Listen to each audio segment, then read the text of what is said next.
Salut à tous, on va faire dans l'originalité. Bonne année 2024, meilleurs vœux à vous, que la crypto soit avec vous. J'ai fait une génération d'images via ChatGPT. Je réduire ma tête encore parce qu'on la voit pas entièrement. Voilà, avec un Bitcoin qui commence l'année. On est à ce moment-là 45 700 $ au 2 janvier, 10h14 heure française au moment où j'enregistre cette vidéo. Que j'avais prévu, à vrai dire, à la base, je voulais la faire hier, et puis j'ai préféré passer du moment en famille avec mes enfants, et je les ai repoussés à aujourd'hui, puisque j'ai fait un travail en fait de réflexion sur, ok, qu'est-ce que je fais si l'ETF Bitcoin est approuvé, et qu'est-ce que je fais dans le cas où il est refusé, parce que même si je n'ai pas du tout envie d'envisager cette possibilité, et même si je la crois extrêmement peu probable, il est sain en tant qu'investisseur de rester pragmatique, d'aller là aussi où on n'a pas envie d'envisager des possibilités où ça ne tourne pas comme on le souhaiterait, et de quand même se préparer à ça, parce que sinon, c'est la porte ouverte en fait, le maillon faible, hein, je le dis tout le temps, le maillon faible, c'est vous, c'est pas la stratégie, c'est pas le marché, c'est pas votre portefeuille, c'est uniquement ce qu'il y a là-dedans. Donc votre travail à vous en tant qu'investisseur, spéculateur, c'est de faire en sorte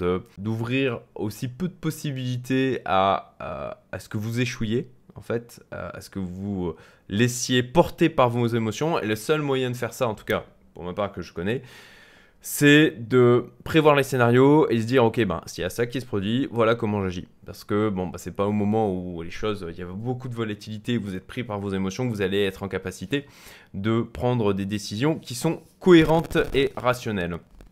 Donc je reviens sur les vœux 2024, je les ai partagés sur mes différents réseaux, notamment là sur LinkedIn.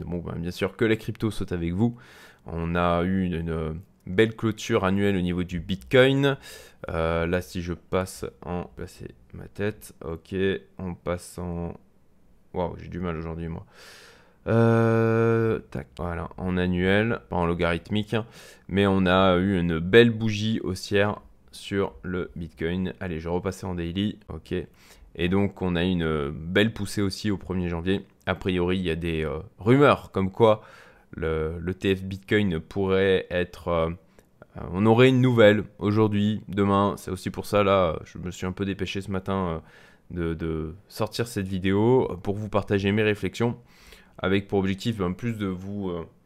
pas que vous soyez en mode « Ok, je fais comme Cédric fait », c'est pas du tout l'objectif, mais plutôt que vous vous inspiriez de la manière dont je réfléchis pour pouvoir l'utiliser et construire votre propre réflexion. Et d'ailleurs, ça va dans le sens du message que j'avais posté ici. Gardez en tête les choses importantes pour vous, restez aligné avec vous-même, ne vous laissez pas entraîner par les sirènes des projections sociales de réussite. C'est souvent les annonces, j'ai joué à ça aussi de début d'année, c'est de dire ok, afficher ses objectifs. C'est un côté en fait positif dans le sens où on est des animaux sociaux et ça nous crée une pression sociale que j'estime, qui permet d'avancer en fait, que j'estime positive, qui nous pousse à accomplir les objectifs qu'on s'est fixés. Néanmoins, il ne faut pas non plus se laisser porter uniquement par ça. Posez vos propres critères. Définissez qui vous voulez être au-delà des projections sociales, au-delà des projections de vos parents, de vos amis, etc. Essayez de vous débarrasser au maximum de tout ça, et de vous définir vos critères de succès. Voilà, ce qui est important, c'est la manière dont vous voulez vous vivre votre vie et pas ce que les autres vont en penser, parce que de toute manière, il y en aura toujours qui vont critiquer. Il y a toujours des gens qui estimeront que ce que vous faites, c'est pas assez bien ou pas suffisant ou pas bien du tout en fait. Donc voilà, soyez alignés avec vous-même, c'est à mon sens le plus important. C'est comme ça que j'essaye de vivre ma propre vie. Et d'ailleurs, voilà, j'ai sorti mon livre pendant le mois de décembre. Je me souviens plus, la version, je crois, numérique est disponible depuis maintenant 3 semaines, et puis la version papier depuis le 27 décembre. Donc c'est tout récent. Vous avez le lien si ça vous intéresse qui est en description. C'est le seul livre du genre qui existe, en tout cas en français, clairement c'est le seul. J'en ai pas trouvé, ou j'ai peut-être pas le chercher, dites-le moi en commentaire si c'est le cas, où vous avez quelqu'un qui partage son parcours dans la crypto, avec les résultats vous connaissez, puisque je l'ai partagé sur ma chaîne. J'ai documenté tout ça, tout le parcours sur 2020, 2021 au niveau du bull run crypto. Et donc j'ai partagé toute mon expérience avec le début de ma découverte des cryptos jusqu'à ma vente au 1er mai 2021. L'après aussi, tout ce qui s'est passé derrière. Je parle aussi de l'expatriation. Voilà, je partage avec pour objectif aussi de parler des moments qui ont été difficiles, parce qu'il y en a eu quelques-uns.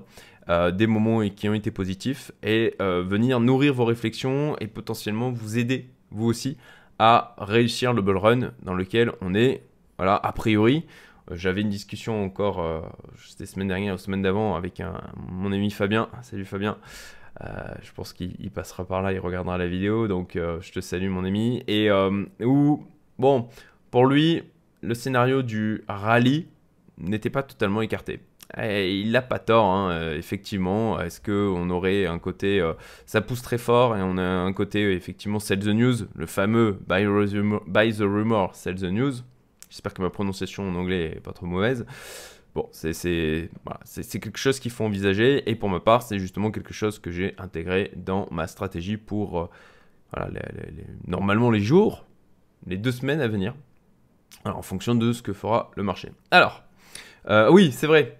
J'offre le premier chapitre de mon livre. Vous avez le lien en description pour le récupérer gratuitement. Et puis, bon, on va pas se leurrer, hein. L'objectif, c'est que ça vous donne envie de lire la suite, tout simplement. Je le fais pas juste par bonté de cœur. Mais voilà, si ça vous plaît, vous avez aussi le lien pour aller acheter mon livre ici sur Amazon, à la fois en version numérique et en version brochée. Je remercie à ceux qui ont déjà mis des évaluations. C'est cool, pour l'instant on est à 5 sur 5. J'espère que ça restera aussi longtemps que possible dans cet état-là. J'ai eu de très bons retours jusqu'à maintenant. Bon allez, j'arrête de parler de mon bouquin. On va passer au cœur de cette vidéo. Alors qu'est-ce qu'on va voir dans cette vidéo? Mes réflexions donc sur le scénario ETF approuvé, ETF refusé, mes stratégies envisagées. J'ai réfléchi à plusieurs stratégies et j'ai pesé les pour et les contre. Et puis bien sûr, comme d'habitude, je vais vous dire ce que je fais, ce que je vais faire. Allez, donc en composante que j'ai intégrée dans ma réflexion. Alors, j'avais la théorie d'un FOMO potentiellement un peu puissant avec Noël. Et puis, voilà, concrètement, il n'y a pas grand-chose qui s'est passé. Hein. Voilà, sur la période décembre, on a plutôt latéralisé au niveau du Bitcoin. Ça s'est mis à pousser qu'au 1er janvier. Alors, est-ce que c'est lié au FOMO de Noël, à ma théorie selon quoi ceux qui ont des plus-values latentes, comme potentiellement vous, comme c'est le cas pour moi, et en ont parlé au sein de leur famille, et que ça crée, ça commence à créer de l'engouement au niveau des moins initiés au marché, qui créent de nouveaux arrivants, des nouveaux afflux de liquidités. Bon, manifestement, voilà, ça s'est pas passé comme j'imaginais. Donc, assez flat. Voilà, pas le FOMO de Noël auquel je m'attendais. Par contre, là, sur le 1er janvier et donc aujourd'hui de janvier, ça a quand même poussé plutôt pas mal. Mais c'est certainement lié aussi à l'histoire des ETF. Donc, est-ce que c'est lié aussi au fait que les gens aient parlé entre eux potentiellement? Mais en tout cas, voilà, mon scénario d'un FOMO de Noël n'a pas fonctionné. Voilà. Après, pour ma part, ça ne change rien à ma stratégie. C'était juste que ça faisait plaisir d'avoir le portefeuille qui s'envolait pendant cette période-là. Bon, là, il s'envole depuis 2 jours. C'est toujours appréciable. Même si, encore une fois, les corrections font partie du jeu. C'est absolument normal. Donc, quand on se poindra... Pour l'instant, on ne s'est pas pris des grosses corrections de 20%. Alors là, j'avais mis des lignes pour renforcer. Bon, tout ça, hop, c'est invalidé. Je vais les supprimer. Hop, le retracement Fibonacci, de toute manière, là, ça continue à pousser. Donc ça aussi, invalidé. Et puis, je me rappelle, c'était en novembre, j'avais fait effectivement une vidéo en disant, voilà, on a quand même poussé fort.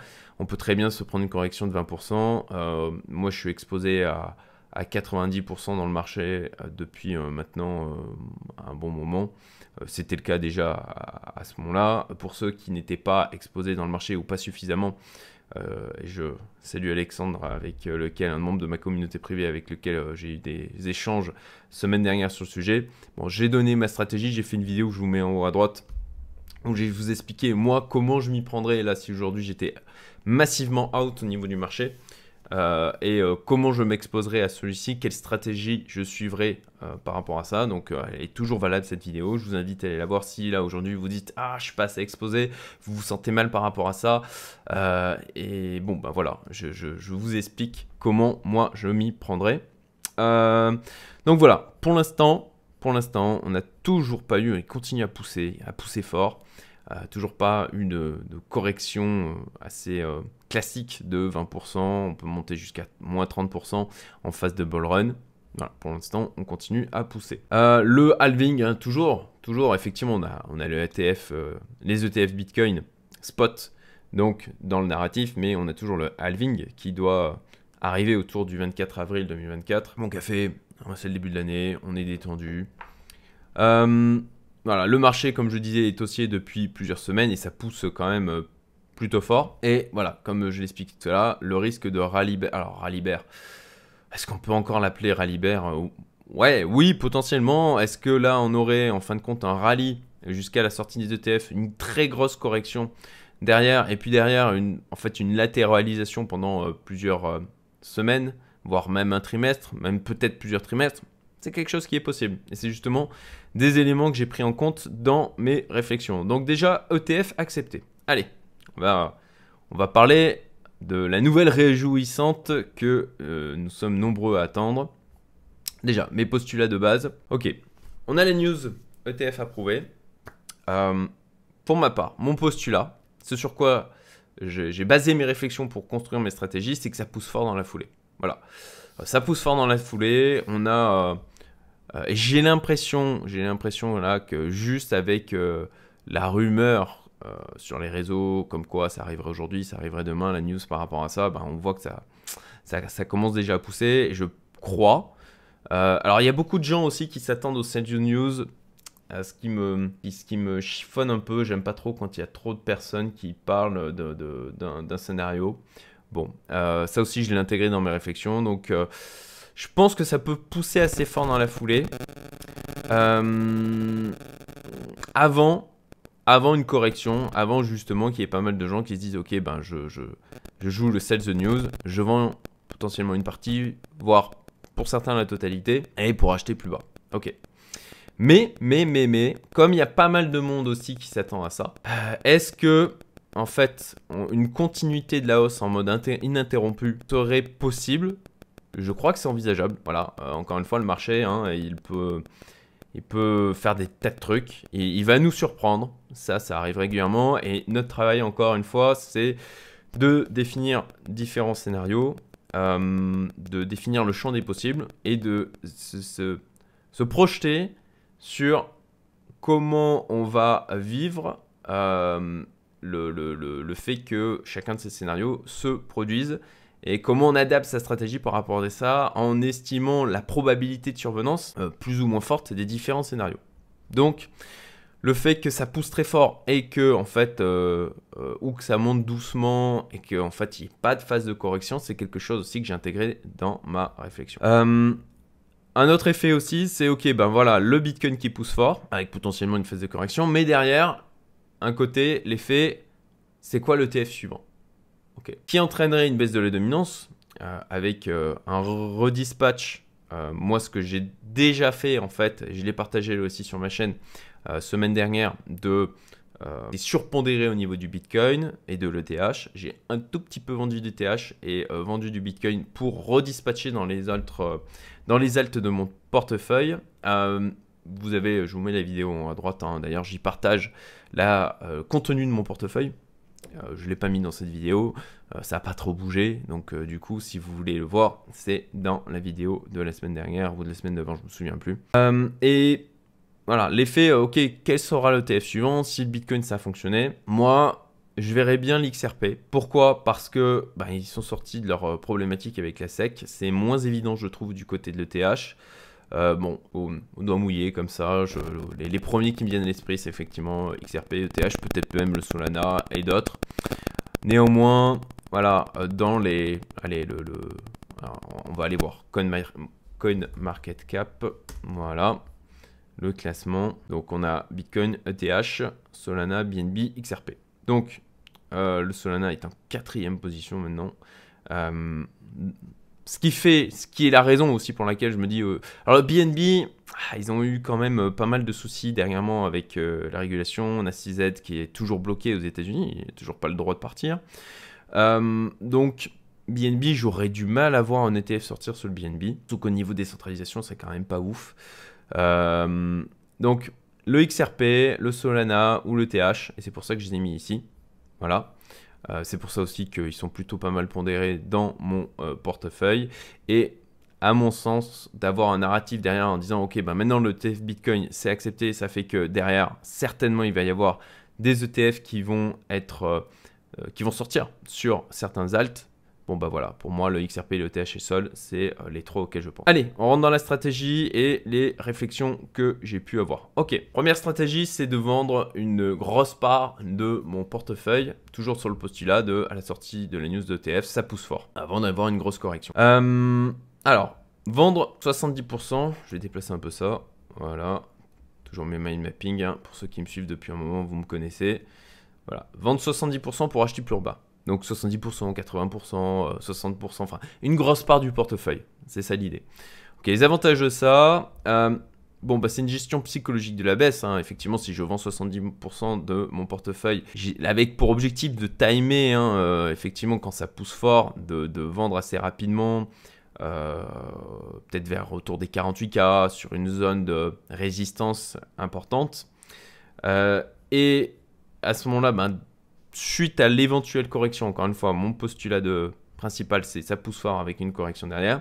Bon, bah effectivement, à ce moment-là, la gestion psychologique de cette baisse est beaucoup plus, je vais être beaucoup plus serein parce que j'aurai vendu une grosse part du portefeuille et que je serai du coup aussi en free risk, puisque du coup, les seuls trucs qui resteraient, ça serait en fin de compte de la plus-value.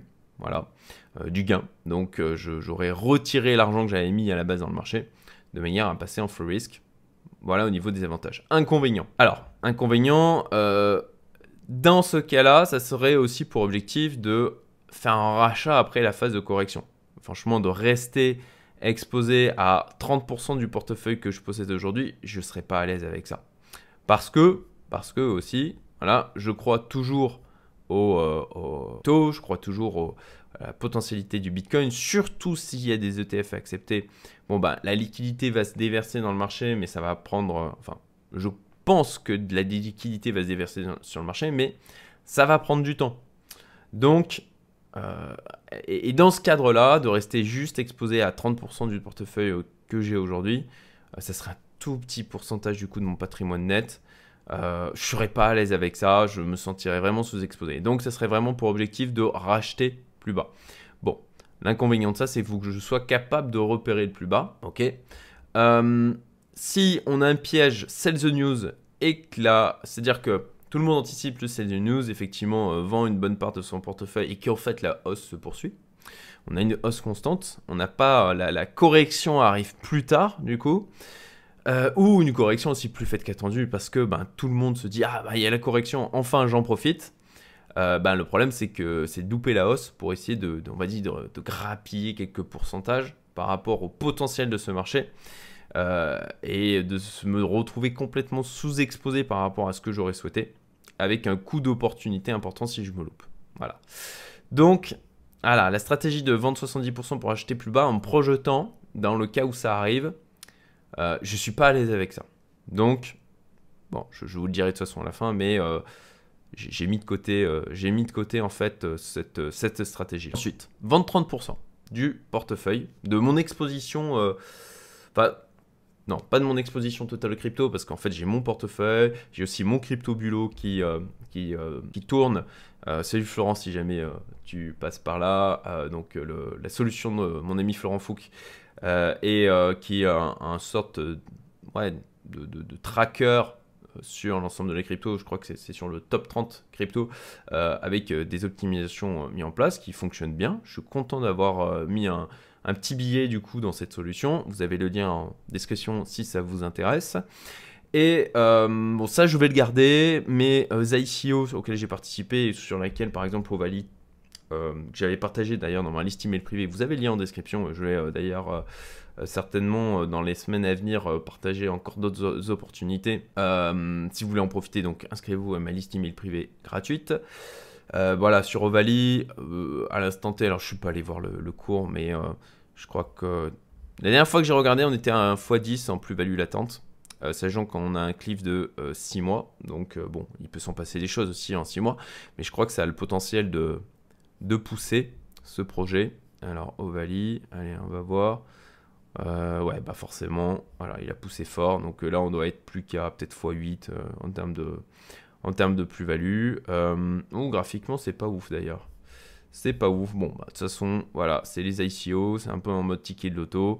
Après, vu comme ça a poussé, j'estime aujourd'hui la probabilité faible que de pas, à minima, récupérer la mise de départ. Néanmoins, voilà, on ne sait pas, il peut se passer des choses sur les marchés, etc. C'est pour ça que les ICO restent assez risqués et que je fais des petites expositions. C'est pas une part importante de l'ensemble de mon exposition crypto. Donc ça aussi, les ICO, je les garde. Donc là, je parle juste de mon portefeuille où j'ai ma gestion personnelle. Je suis aussi c'est vrai, j'ai aussi un ticket dans Summit Gravity. Pareil, ça, j'y touche pas. Je garde pour le moment. Et donc, voilà, vendre 30% de mon portefeuille principal. Donc, on revient aux avantages. Donc, bon, bah, avantage sécurisé de la plus-value. Voilà. Donc, une résistance à la baisse du portefeuille, c'est comme je vais sécuriser en stablecoin. Enfin, en l'occurrence, moi, je peux le sécuriser en fiat. J'ai pas d'imposition à Maurice. Voilà. Je sais que c'est pas le cas pour beaucoup d'entre vous qui me regardez. Donc, vous irez en stablecoin, puisque pour l'instant, voilà, il n'y a toujours pas d'imposition qui s'applique quand vous sécurisez des plus-values en stablecoin. Bon, ben, moi, je sécurise de la plus-value pour 30% du portefeuille. L'avantage de ça, c'est que ça crée de la résistance à la baisse du portefeuille puisque je matérialise de la plus-value et donc pour retomber en négatif sur le portefeuille, ça va être plus compliqué. Probabilité plus élevée de sortir gagnant aussi de ce bull run, donc ça crée aussi un confort psychologique, c'est important. Inconvénient, louper partiellement une continuité de la hausse. Voilà, si sur ces 30%, alors ça me crée aussi de la liquidité disponible si jamais on a une très belle correction et que je me dis ok bon bah on a une très belle correction. Néanmoins je continue à penser qu'on est alors si ça se produit à ce moment-là je me poserai et potentiellement je ferai une vidéo bien sûr sur ma chaîne, donc abonnez-vous si ce n'est pas déjà le cas, likez la vidéo et partagez-la, je vous remercie, ça permettra d'aider la croissance de la chaîne et me remercier un peu pour mon travail du coup que je vous partage. Donc ça permettrait aussi d'avoir de la liquidité supplémentaire de disponible pour l'injecter et le réinjecter potentiellement dans le marché. Et puis, bon, voilà, ça créerait ce confort psychologique si jamais on a une grosse baisse. Mais bon, bah, si ça continue de pousser, eh bien, ça a un coût d'opportunité aussi. Si on n'a pas de grosse correction, une petite correction ou même pas de correction du tout, voilà, c'est pas mon scénario principal encore une fois, mais c'est quelque chose qui peut arriver. Il faut l'anticiper. Eh bien, ça serait de louper partiellement une continuité de la hausse. Ok. Donc, à chaque fois, moi j'essaye de me dire, ok, comment je me sentirais par rapport à ça, comment je vivrais la chose. Bon, voilà, pour 30% du portefeuille, louper partiellement une continuité de la hausse, je suis assez confort avec cette projection-là, ce scénario-là. Ensuite, scénario, ne rien vendre. Je vais refermer un peu des branches de mon mind mapping. Ne rien vendre, avantage. Bon bah il n'y a rien à faire, hein. C'est toujours plus facile d'une certaine manière parfois de pas agir. C'est compliqué, hein, c'est ce que je partage aussi dans mon livre, hein, c'est que c'est pas simple hein, de prendre des décisions au niveau du marché crypto. Comme ça fait peur, parfois selon les individus, on peut tomber dans l'envie absolument d'agir parce qu'on aura l'impression de contrôler les choses comme ça. Mais aussi on peut tomber dans le côté ou inaction, c'est-à-dire qu'on est, vous savez, comme un animal qui a peur, il peut rester aussi en mode figé. Voilà. Et en tout cas, moi aujourd'hui, face à toutes les incertitudes qu'il y a au niveau des, ok, est-ce que l'ETF va être accepté ou va être refusé, qu'est-ce qui va se passer derrière et qu'est-ce que je dois faire au niveau de mon portefeuille, tout ce que je vous partage et la manière dont je réfléchis, c'est parce que en fait, c'est compliqué dans ma tête. Ne croyez pas, c'est simple de prendre ces décisions, quoi. Dans ma tête, il y a plein d'idées qui se bousculent. Il me dit, ah ouais, mais si j'ai une grosse correction, ah ça me ferait chier quand même. Ouais, et puis si une grosse correction, est-ce que je rachète plus bas, est-ce que je rachète pas? Enfin voilà. Donc j'essaye justement de me poser d'une manière rationnelle et pragmatique pour prendre une décision qui soit éclairée et surtout créer de la résilience mentale parce que j'aurais fait ce travail en amont quand il y a un scénario qui se produira qui sera potentiellement difficile ou créera des émotions qui couperont une partie de mon cerveau. Et j'en parle aussi, encore une fois, dans mon bouquin. Je suis désolé, je fais de la pub pour mon bouquin, mais j'ai vraiment mis beaucoup de valeur dedans pour que ça soit quelque chose de réellement utile. Et a priori, des retours que j'ai eus, c'est l'effet que ça a. Donc, voilà, j'espère que ça aidera un maximum de personnes.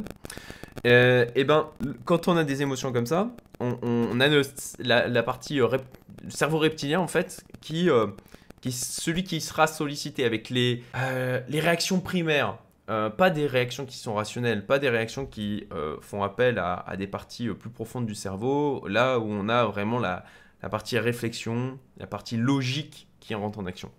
Donc, j'essaye de faire en sorte d'empêcher au maximum mon cerveau reptilien de commander mes actions.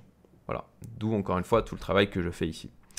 Donc, là, je dois avouer que la tentation de dire « Ok, je fais rien », chose qui est tentant. Donc, c'est pour ça que ne rien vendre, ne rien faire, ça a son avantage, c'est que je dois avouer que là aujourd'hui, ça serait confortable pour moi de ne rien faire. Et voilà, si ça pousse et pas de correction, et ben je suis pleinement exposé. Ça c'est l'avantage. Inconvénient, bon bah exposition totale à la baisse. Voilà, en phase de correction, concrètement, ça veut dire que là où je suis à plus, je sais pas, je crois que je suis à plus 31-32% au niveau du portefeuille, plus 34%, plus 35%, ouais, bah, voilà, ça continue de pousser, donc plus 35% là au moment où ça se met à jour, 35,55% très exactement. Eh bien, voilà, de repasser à 0 ou à 1 ou 2% ou même en négatif, ça fait jamais plaisir, hein, faut pas se leurrer. Même si potentiellement on y est préparé. Donc, l'inconvénient, c'est exposition totale à la baisse. Et à ce moment-là, bon, ben, si effectivement on a un côté vraiment sell de the news et qu'on a une traversée du désert derrière avec une latéralisation ou même une correction larvée où ça baisse, un peu potentiellement comme on a connu d'ailleurs en 2021, vous savez, après le pic de mai, et où, prends le graphique, voilà, donc on avait eu voilà, cette poussée, énorme correction là, hein, énorme correction. Là, si on prend depuis le top, on avait fait un voilà, moins 55%, c'est monstrueux quoi. Et donc, ça serait possible d'avoir en fin de compte une belle poussée finale, on va dire avec la news, et puis derrière une correction d'anthologie quoi, où on vient défoncer tout le monde. C'est quelque chose qu'il faut anticiper. Et concrètement là, de rester exposé en totalité, de m'exposer à une correction comme ça, franchement je le vivrais pas bien, ça me ferait chier quoi.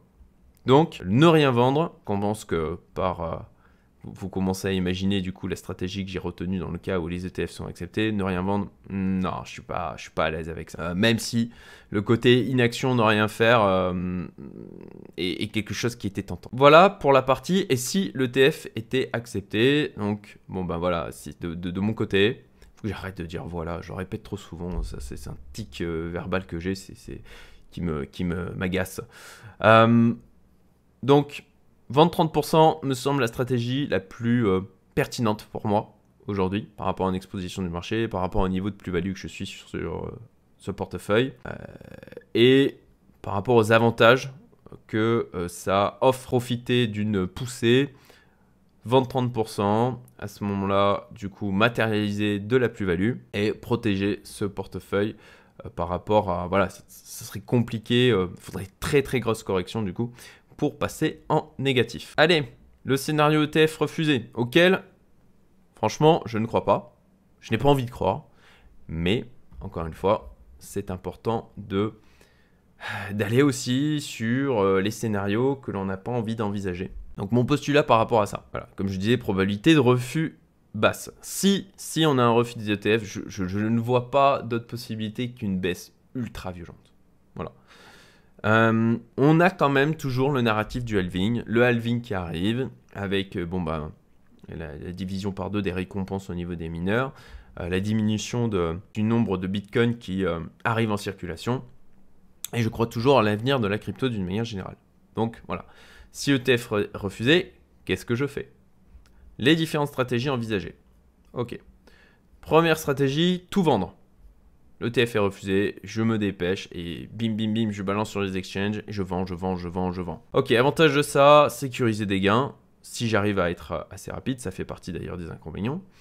Et puis de la liquidité pour acheter plus bas parce que je crois toujours à l'avenir de la crypto et que, bon, même si sur ce coup-là les ETF sont refusés, ça me semble, j'ai du mal à envisager, je n'arrive pas en fait à envisager que ça soit ad vitam aeternam, ça finira par revenir sur le devant de la scène parce qu'on a des acteurs quand même importants qui ont tout intérêt à ce qu'ils soient finalement acceptés et que bon ben on a déjà eu les ETF futurs qui ont été acceptés et que ben du coup je ne vois pas comment ils pourraient argumenter sur un refus des ETF aujourd'hui, ETF spot.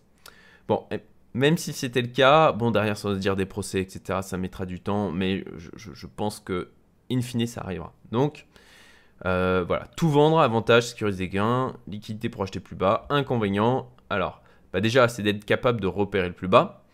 Ça veut dire que j'arrive à bien timer la suite parfaitement et que j'arrive à rentrer parfaitement sur le marché. Coût d'opportunité donc potentiel important si je me loupe.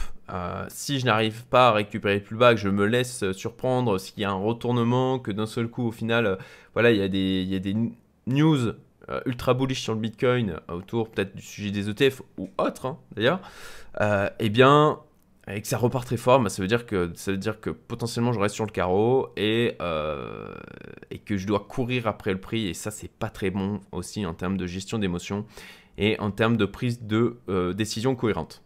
Et puis il faut que je sois assez rapide pour vendre parce que ouais, si là on a une annonce, chaque minute comptera, je crois.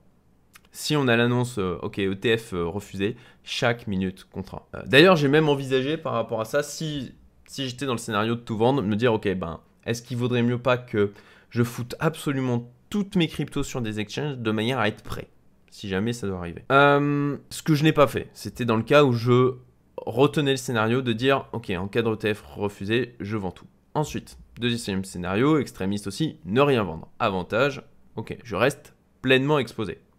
Inconvénient, bon ben, je me prends une baisse, je pense, ultra importante de plein fouet. Donc, ça fait très mal sur portefeuille. C'est-à-dire que je n'aurais pas été capable de matérialiser du coup des gains sur cette phase de hausse. Et ça me ferait chier. Ça, vraiment, ça me ferait chier. Troisième scénario, vendre 50%. Alors, je pense que vous commencez à comprendre où est-ce que je veux en venir. Alors bien sûr, hein, là-dessus, je vous partage les scénarios que j'ai envisagés. Hein. Il y a un niveau de granularité qu'il faut que vous créiez de votre côté. Je vous donne mes réflexions, mais encore une fois, c'est avec pour but de servir d'inspiration en quelque sorte, de peut-être vous aider à... Parce que ben, être capable, moi, de me poser aujourd'hui comme je le fais aujourd'hui, d'avoir ces réflexions, c'est quelque chose qui m'a pris des années. Hein. C'est d'ailleurs ce que je partage encore une fois dans mon bouquin. Eh oui, je sais, je fais encore de la pub pour celui-ci. Si je peux, à travers ce partage de vidéos, vous faire gagner du temps par rapport à ça, bah, ça sera cool. Voilà, je serai content. Donc, niveau de granularité, vous pouvez très bien envisager de votre côté de dire ok, je vends 20%, je vends 30%, je vends 60%, 70%. Faites le boulot. Faites le boulot de votre côté. Donc, pour ma part, vendre 50%, eh bien, si les ETF sont refusés, c'est ce que je ferai. Alors, je dois avouer que j'ai beaucoup de mal à imaginer là qu'on ait des ETF refusés. Peut-être que d'ailleurs j'ai un biais par rapport à ça. Alors, j'ai du coup pas déplacé d'assets vers les exchanges parce que dans ma diversification au niveau des moyens de stockage, j'ai déjà une partie de mes assets crypto qui sont sur un exchange et donc j'ai déjà une partie que je peux vendre rapidement. Donc je n'ai pas fait de déplacement et de toute manière, les cryptos sur lesquels je suis positionné, il y en a certaines d'entre elles où je suis en capacité de faire les envois sur les exchanges vraiment rapidement.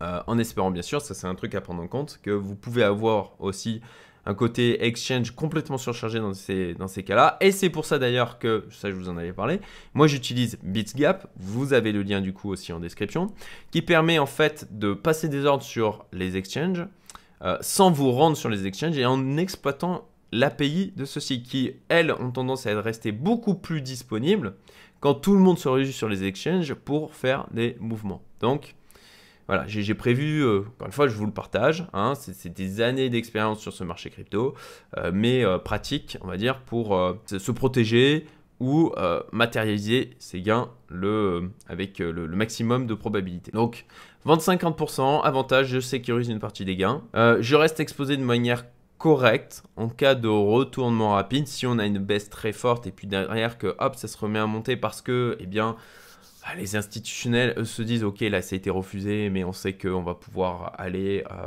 du coup, faire un procès à la SEC et obtenir, in fine, que les ETF soient acceptés, même si ça prend du temps, peut-être qu'eux, ils viendront profiter de cette baisse forte. En plus de ça, on a toujours le narratif du halving qui peut servir aussi pour tracter la hausse de la crypto et en tout cas du Bitcoin. Donc, voilà, de rester exposé de manière correcte en cas de retournement rapide et puis des liquidités pour acheter plus bas. Donc, je vends 50%. Ok, je reste exposé d'une manière qui est quand même pas dégueu. Je matérialise, encore une fois, si je suis assez rapide, et ça fait partie des inconvénients, être assez rapide pour vendre. Il faut vraiment, du coup, je dois avouer que là, je regarde régulièrement les réseaux, ce qui se passe.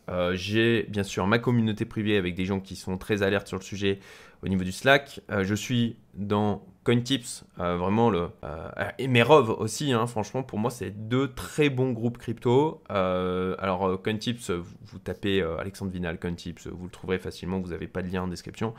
Merov, vous avez un lien en description, c'est un club où d'ailleurs j'ai reçu un des fondateurs sur ma chaîne, Julien Pellegrini. Je vous mettrai le lien en haut à droite où il y a beaucoup de choses ultra intéressantes dedans aussi, différentes par rapport à CoinTips, mais ultra intéressantes aussi, avec des approches et des stratégies différentes. Mais encore une fois, c'est très bon pour nourrir de manière, j'estime, positive, avec de l'information de qualité et avec des personnes qui ont une éducation au niveau de la crypto et une intelligence situationnelle pour lesquelles j'ai du respect.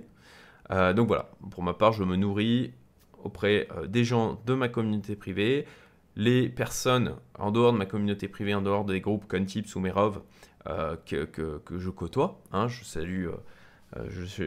salue Florent, Georges, Brice, etc. Si jamais vous passez par là, les copains.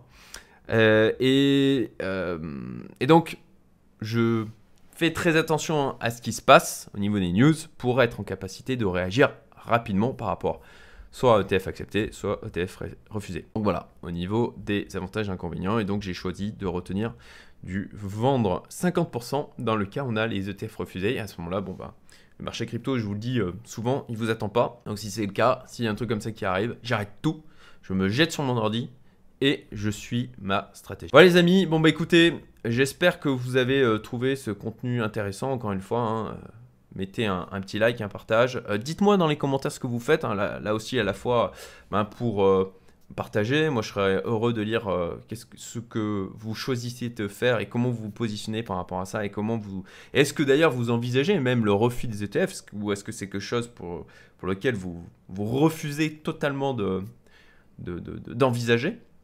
Voilà, dites-le moi en commentaire, ça aidera aussi l'algorithme et je vous souhaite écoutez, une excellente première semaine de janvier. Encore une fois, fixez vos objectifs pour votre succès et pas celui où vous pensez que les autres vont vous acclamer parce que de toute manière, les gens, ils en ont rien à foutre de ce que vous faites quoi, la plupart du temps. Donc faites les choses pour vous. Voilà, sur ces mots, ce petit message, je vous dis à très bientôt. Salut à tous.